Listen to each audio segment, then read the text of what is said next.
ISUMU, Kenya, Reuters. Kenyan police clashed with opposition supporters, where burning barricades and gangs of youths prevented voting in some towns in an election rerun, seeking to challenge the credibility of President Uhuru Kenyatta's expected victory. In the western city of Kisumu, stone-throwing youths heeding opposition leader Raila Odinga's call for a voter boycott were met by live rounds, tear gas and water cannon 3 hours after polling stations were meant to have opened. There were no immediate reports of casualties. The election is being closely watched across East Africa, which relies on Kenya as a trade and logistics hub, and in the West, where Nairobi is regarded as a bulwark against Islamist militancy in Somalia and civil conflict in South Sudan and Burundi. By and large, the security situation in the country is okay. Polling stations have been opened in over 90% of the country and voting has commenced, Interior Minister Fred Matiang'i told Citizen TV. In the western town of Migori, another opposition stronghold, several hundred young men milled around on a main road littered with rubble and burning barricades, according to footage on the domestic NTV channel. The handful of polling officials who pitched up to work in Kisumu, the scene of major ethnic violence after a disputed election in 2007, cowered behind closed doors, unable to distribute any voting material. Such problems, already acknowledged by judges and the Election Commission, are likely to trigger legal challenges to the runoff and could stir longer-term instability in a country riven by deep ethnic divisions.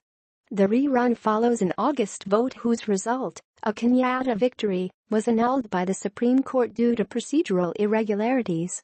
In Kisumu Central, constituency returning officer John Ngutai said no voting materials had been distributed and only 3 of his 400 staff had turned up for work.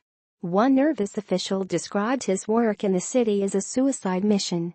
"We don't have any options," Ngutai told Reuters as he and 2 presiding officers sorted thousands of ballot papers into piles, work that should have been completed the previous day. Kisumu businessman Joshua Nyamori, 42, was one of the few voters brave enough to defy Odinga's stay-away call but said intimidation had put paid to his desire to cast his ballot. "I know it's not a popular move," he said. "Residents fear reprisal from political gangs organized by politicians. This is wrong. Call for prayers." A decade after 1,200 people were killed over another disputed election, many Kenyans are ready for trouble, although on the eve of the vote Odinga backed off previous calls for protests and urged supporters to stay out of the way of police. "We advise Kenyans who value democracy and justice to hold vigils and prayers away from polling stations or just stay at home," he said. Odinga's National Super Alliance coalition, which has been accused of harassing polling staff in the run-up to the vote, is likely to present a lack of open polling stations as proof the rerun, organized in less than 60 days, is bogus. The head of the Election Commission said last week he could not guarantee a free and fair vote, citing interference from politicians and threats of violence against his colleagues. One election commissioner has quit and fled the country. Kenyatta, the U.S.-educated son of Kenya's founding father, has made clear he sees the vote as legitimate. In central Nairobi, where support for the 2 protagonists is more mixed, early turnout was significantly down on August. Anti-riot police were patrolling in Kibera and Mathare, 2 volatile Nairobi slums. Nearly 50 people have been killed by security forces since the August vote. In a statement issued by the U.S. Embassy, foreign missions called for calm from all sides but acknowledged that the vote had been damaging to regional stability.